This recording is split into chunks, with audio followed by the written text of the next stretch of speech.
Story Japan के एक town कुरोजू की है। एक ऐसा टाउन जिस पर स्पाइरल से जुड़े किसी मिस्टीरियस श्राप का असर धीरे धीरे स्टार्ट हो गया है। स्पाइरल, जिसे जापानी लैंग्वेज में उजुमाकी बोला जाता है, ये एनिमे इसी कर्स उजुमाकी पर बेस्ड है। तो स्टोरी के स्टार्टिंग में हम जापान के इसी टाउन में दो स्टूडेंट्स किरी और सुइची को देखते हैं। सुइची अपनी लवर किरी को बताता है कि उसे इस टाउन से नफरत होने लगी है और हर जगह उसे स्पाइरल चीजें दिखाई देती हैं। सुइची किरी को आगे बताता है कि टाउन में कुछ अजीब होने लगा है। यहाँ पर अब उजुमाकी के कर्स यानी श्राप का असर धीरे धीरे बढ़ना स्टार्ट हो गया है और इन सब का असर उसके फादर पर भी होने लगा है। सुइची बताता है कि उसके फादर साइतो हर टाइम अपने कमरे में रहते हैं। साइतो अपने पूरे रूम में स्पाइरल चीजें ही रखता है और उन्हें ही घूरता रहता है और जब वो उसे घूरता है उसकी आंखें भी अजीब तरह से चारों तरफ घूमने लग जाती हैं। वो स्पाइरल के पीछे इतना पागल हो चुका था कि खाने और नहाने की चीजों पर भी स्पाइरल ढूंढने लग जाता है। उसे स्पाइरल शेप बहुत पसंद आता और वो उन्हीं के बारे में सोचता रहता। सुइची को भी अब नदी टाउन हर जगह पर स्पाइरल दिखने लग जाते हैं। किरी को सुइची की बातों पर यकीन नहीं होता है, लेकिन जब वो एक दिन सुइची के फादर साइतो से मिलती है तो साइतो उसे अपनी जीभ से ही स्पाइरल बना के दिखा देता है। उसका अजीब रूप देख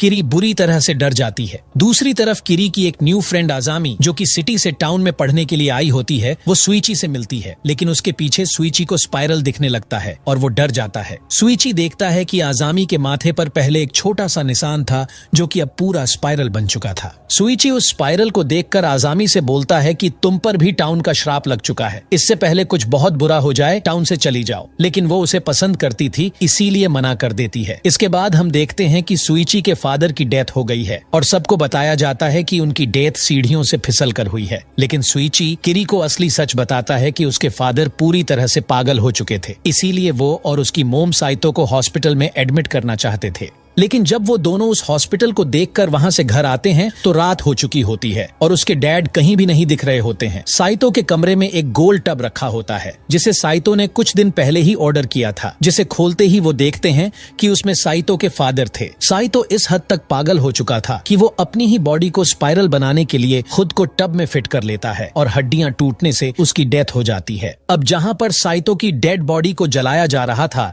वहीं सभी लोग देखते हैं कि उसी धुएं से आसमान में एक बड़ा स्पाइरल बनने लगा है। जो धुआं साइतो की डेड बॉडी जलने से उठ रहा है। सभी लोग डर जाते हैं क्योंकि इसके पहले इस तरह कभी नहीं हुआ था। वो धुआं अब आसमान से जमीन की ओर आने लगता है और टाउन के एक तालाब में जाने लगता है। इसी बीच वहीं पर सुइची की मोम चिल्लाने लगती है क्योंकि उसे स्पाइरल के अंदर साइतो दिख रहा होता है, जैसे वो अब खुद ही स्पाइरल बन चुका है। वो बुरी तरह से डर जाती है और चिल्लाने लगती है। इसके बाद सुइची अपनी माँ को हॉस्पिटल में एडमिट करा देता है। दूसरी तरफ किरी अपनी उसी फ्रेंड आजामी से मिलती है। वो देखती है कि उसके माथे का स्पाइरल अब एक गड्ढा बन चुका था, जिससे किरी डर जाती है और आजामी वहां से भाग जाती है। वहीं दूसरी तरफ सुइची की माँ भी पागल हो चुकी थी। उसे हर जगह स्पाइरल दिखाई देने लगते हैं। जब सुइची किरी को लेकर अपनी माँ से मिलने जाता है, वो देखता है कि उसकी माँ को अपने बालों तक में स्पाइरल दिख रहे थे, इसीलिए वो अपने पूरे बाल तक काट देती है। सुइची की माँ इस हद तक डर जाती है कि उसे अपने फिंगरप्रिंट्स में भी स्पाइरल दिख रहे होते हैं, जिससे वो अपनी फिंगर्स तक काट देती है। अपनी मदर से मिलने के लिए सुइची को ग्लव्स और टोपी पहनना पड़ता है। वहीं एक दिन किरी फिर से अपनी फ्रेंड आजामी से मिलती है। वो देखती है कि उसके माथे का स्पाइरल और भी बड़ा हो चुका था, इतना बड़ा कि उसकी एक आंख उसके माथे के स्पाइरल गड्ढे में घुस चुकी थी। किरी बहुत ज्यादा डर जाती है और आजामी वहां से जाने लगती है। वो सीधे सुइची और एक लड़के के पास चली जाती है जो लड़का उससे प्यार करता है, लेकिन आजामी उसे मना कर देती है। इसीलिए वो लड़का गुस्से में उसकी टोपी उतार देता है। तभी सुइची और वो लड़का देखता है कि आजामी के पूरे सिर में अब एक स्पाइरल गड्ढा बन चुका है। इसके बाद वो लड़का आजामी के उस स्पाइरल में खींचा चला जाता है। इससे डरकर सुइची एक पेड़ में चढ़ जाता है और चिल्लाने लगता है। उसकी आवाज सुनकर किरी भी वहां आ जाती है। सुइची किरी को बताता है कि उसने अभी एक लड़के को पूरा निगल लिया। तभी हम देखते हैं कि वो स्पाइरल अब आजामी को भी पूरी तरह खींच रहा है। धीरे धीरे आजामी स्पाइरल के अंदर गायब हो जाती है। सुइची और किरी को अब तक ये भी अंदाजा नहीं है